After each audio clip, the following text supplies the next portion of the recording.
ఒక చిన్న ప్రశ్న. హ్మ్. జీతం 30% పెరిగినా నెల 25వ తేదీ వచ్చేసరికి అకౌంట్ ఎందుకు ఖాళీ అవుతుంది? ఆ, ఇది చాలామంది ఎదుర్కొంటున్న సమస్య, ముఖ్యంగా మన కార్పొరేట్ ప్రపంచంలో. దీన్నే జీతం అనే ఉచ్చు అంటారు కదా. ఈరోజు దీని గురించే కొంచెం లోతుగా మాట్లాడుకుందాం. అసలు మన డబ్బు ఎటుపోతుంది? మరి ఈ ఉచ్చులోంచి బయటపడటం ఎలా అనేది కూడా చర్చిద్దాం. సరే, ఒక ఉదాహరణ తీసుకుందాం. బెంగళూరు లాంటి నగరంలో ట్యాక్సులన్నీ పోగా నెలకు 1,25,000 సంపాదించే ఒకరి గురించి ఆలోచిద్దాం. పేపర్ మీద చూస్తే అది చాలా పెద్ద మొత్తం. కరెక్ట్. హ్మ్. కానీ నెల చివరికి ఆ డబ్బు అంతా మాయమైపోతుంది. ఎలా? అక్కడే ఉంది అసలు గమ్మత్తు. జీతం పెరగగానే ఆ, మనసు లాగుతుంది కదా. పెద్ద ఇంటికి. అవును. వెంటనే ఒక మంచి గేటెడ్ కమ్యూనిటీలో 2 BHK ఫ్లాట్, దాని అద్దె మెయింటెనెన్స్ అంతా కలిపి ఓ 40-45 వేలు సులభంగా పోతుంది. ఈజీగా. అది మొదటి అడుగు. దానికి తోడు ఆ కొత్త స్టేటస్కు తగ్గట్టుగా ఒక కొత్త SUV, ఖచ్చితంగా. దాని ఈఎంఐ కోసం మరో 25,000. అంటే అద్దె, ఈఎంఐ కలిపి 70,000 అయిపోయి. అంతే. ఇక మిగిలిన డబ్బుని జీవనశైలి పన్ను అనొచ్చు. జీవనశైలి పన్ను అదెలా?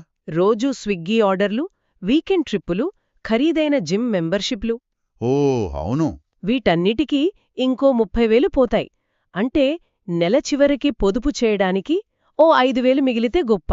అమ్మో, ఇది జీవనశైలే కాని సంపద కాదు. అందుకే వీటిని బంగారు సంకెళ్ళు అంటారు. సౌకర్యంగా ఉంటాయి, కానీ మనల్ని బంధించేస్తాయి. ఒక సర్వే ప్రకారం 60% మందికి పైగా వాళ్ల జీతం ఒక్క నెల ఆగిపోతే వాళ్ల లైఫ్ స్టైల్ మెయింటైన్ చేయలేరట. నిజం.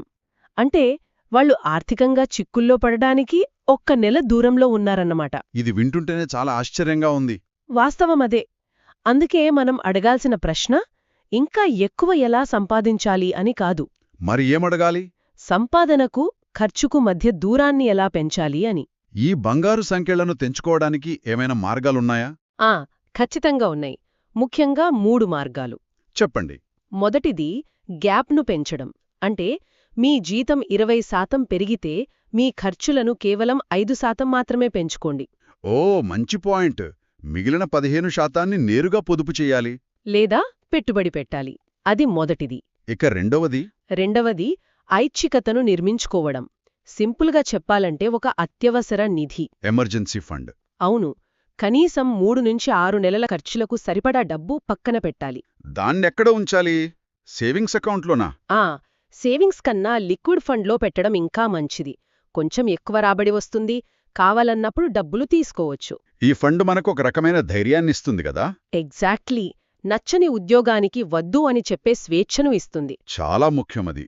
ఇక మూడో మార్గం? మూడవది చాలా సింపుల్. ఆస్తులను కొండండి, అప్పులను కాదు. అంటే నెలనెలా మన జేబులోంచి డబ్బు తీసేవి అప్పులు. ఉదాహరణకు ఈఎంఐలు. మన జేబులో డబ్బు వేసేవి ఆస్తులు. మ్యూచువల్ ఫండ్స్, స్టాక్స్ లాంటివి. అవును. మన డబ్బును ఆస్తుల వైపు మళ్లించాలి, అప్పుల వైపు కాదు. సరిగ్గా చెప్పారు. అంటే అసలు విషయం ఆదాయానికి, సంపదకు మధ్య తేడాను అర్థం చేసుకోవడం. నిజమే. జీతమనేది మనం పని చేస్తున్నంతకాలం వస్తుంది. పని ఆపితే అది ఆగిపోతుంది. కానీ సంపద అలా కాదు. అంతే. మ్యూచువల్ ఫండ్స్లో ఉన్న 50 లక్షల రూపాయల సంపద మనం నిద్రపోతున్నప్పుడు కూడా మన కోసం డబ్బు సంపాదిస్తూనే ఉంటుంది. అదే అసలైన స్వేచ్ఛ. కాబట్టి ఈ చర్చ మొత్తంలో మనం గ్రహించాల్సిందేంటంటే అసలు లక్ష్యం కేవలం పెద్ద జీతం కాదు. ఆ నెలవారీ జీతం మీద ఆధారపడకుండా జీవించగలగడం. అదే ఆర్థిక స్వాతంత్ర్యం. ముగించే ముందు వినేవారి కోసం ఒక చిన్న ప్రశ్న.